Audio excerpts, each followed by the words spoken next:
Pero te quería contar que la Gendarmería, esto lo publica el colega y amigo en Bichos de Campo, su página Bichos de Campo, detuvo una cantidad impresionante de camiones. En 3 días detectó 15 camiones con 436 toneladas de soja que buscaban cruzar a Paraguay. ¿Qué es lo que están haciendo los productores para defenderse de la agresión del Estado? Bueno, exactamente esto. Mónica Frade, buen día, ¿cómo te va? ¿Qué tal, José Luis? Buen día. Bueno, vi ahí en tu cuenta de Twitter y también en la de Waldo Wolf que están dispuestos a ir a Formosa, a estar presentes allí y dar testimonio frente a esta situación de atropello sistemático de los derechos humanos que para Pietragalla en realidad es algo que merece ser vivido, ¿no? Sí. Capítulo aparte de Pietragala porque no esperábamos otra cosa, pero tampoco tanta osadía y tan poco estilo.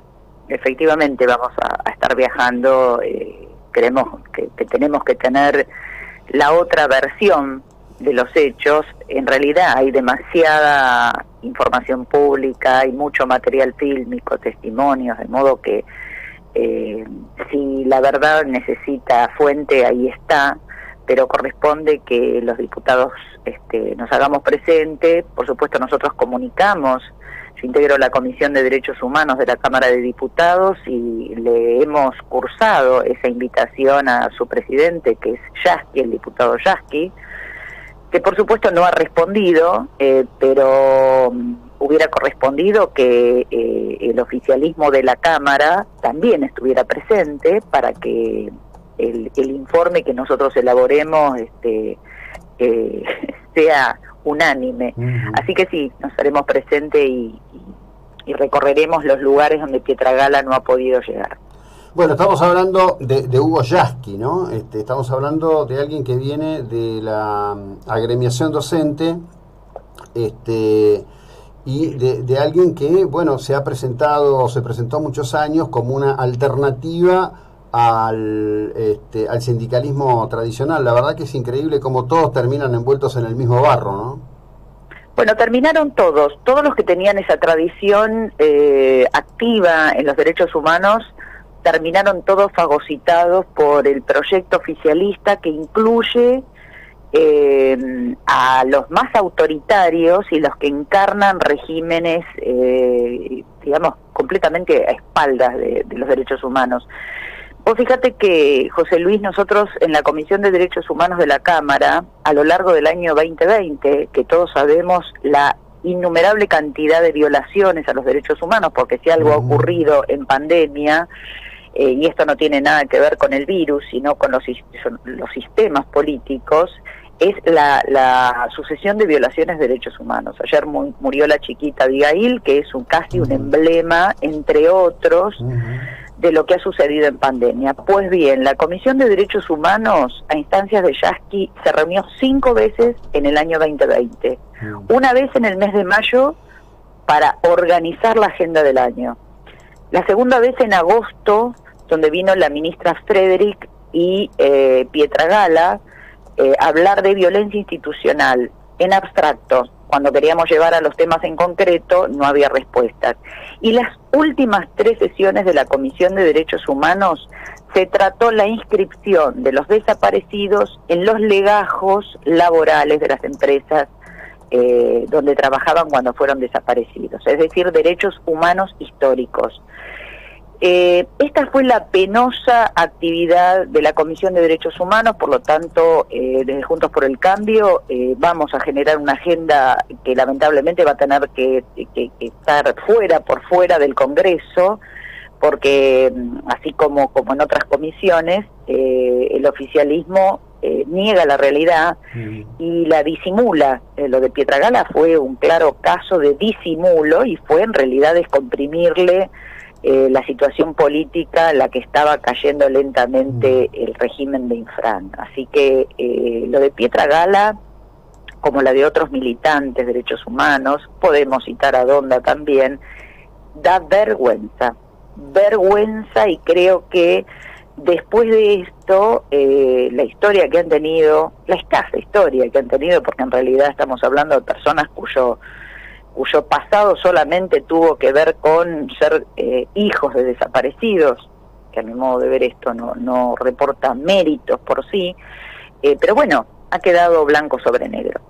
Sí, sí, claro. Ahora, en este mismo escenario, yo me permito decirte algo. Hace mucho tiempo que yo me refiero a estas cuestiones como militantes por algunos derechos humanos, y me parece que en este caso quedó concretado, y además en la agenda que vos contaste que puso Yasky también, digamos, hay una obsesión permanente por la cuestión del pasado, de un pasado que en realidad hay que hacer una tarea enorme para explicar que es un pasado completo, no un pasado parcializado, y además todo esto durante décadas utilizado como un instrumento también de carácter económico, ¿no? Me parece que acá se está empezando a desnudar toda una vulneración maliciosa de lo que debe ser la lucha por los derechos humanos.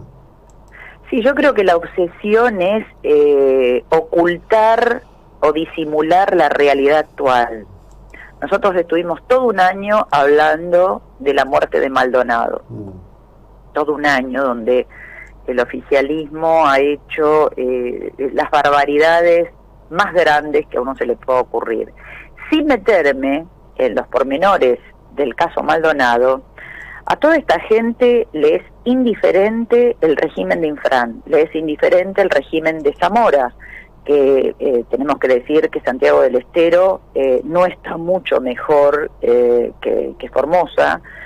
Es otro de los lugares que nosotros, la coalición cívica, tiene en foco y está trabajando, y les es indiferente los desaparecidos actuales. A ver, en Quilmes hay 2 desaparecidos desde el mes de julio y a nadie se le mueve un pelo, ¿entendés? Entonces, creo que el esfuerzo que están haciendo esos otrora militantes de derechos humanos es negar la realidad actual, porque los compromete y compromete a la dirigencia de los espacios políticos en los que han decidido militar o ser digitalizados, porque en realidad es vigilancia, no militancia lo que hacen. Así que bueno, a mí me parece que también tenemos que poner en contexto, digamos, a partir de la mayor referente multiprocesada, y bueno, han tenido que modificar la agenda, quedarse en el pasado y no hablar del presente. Así que el desafío de la oposición es mostrar el presente. Nosotros no le tenemos que decir a nadie qué tiene que hacer, sino mostrar el presente y que cada uno saque sus conclusiones. Sí, claro. Bueno, está bueno que se tome esta iniciativa, ¿no? Porque en definitiva la gente ahí sigue sufriendo y sigue sufriendo enormemente y dolorosamente. Yo no te puedo decir las informaciones que nosotros estamos recibiendo de los lugares de aislamiento, ni siquiera ya le puedo decir centro, porque son carpas de aislamiento en la zona oeste de Formosa con los wichí. Están rodeados por la policía. Imagínate que si en Formosa capital ocurren las cosas que ocurren, que la gente imagine que puede estar ocurriendo con los wichí o los cuom en las periferias y en la zona oeste y tenemos, por ejemplo, Clorinda, que hace 150 días, 5 meses, que está aislada, aislada, sí, literalmente, sí. Sobre pretexto de que es muy riesgosa la apertura por la frontera con Paraguay. Sabemos que el bagallerío sigue pasando, sí, claro. Siguen contrabandeando, en eso no hay ningún inconveniente, pero tienen a toda una ciudad cerrada y siguen en fase 1. Claro.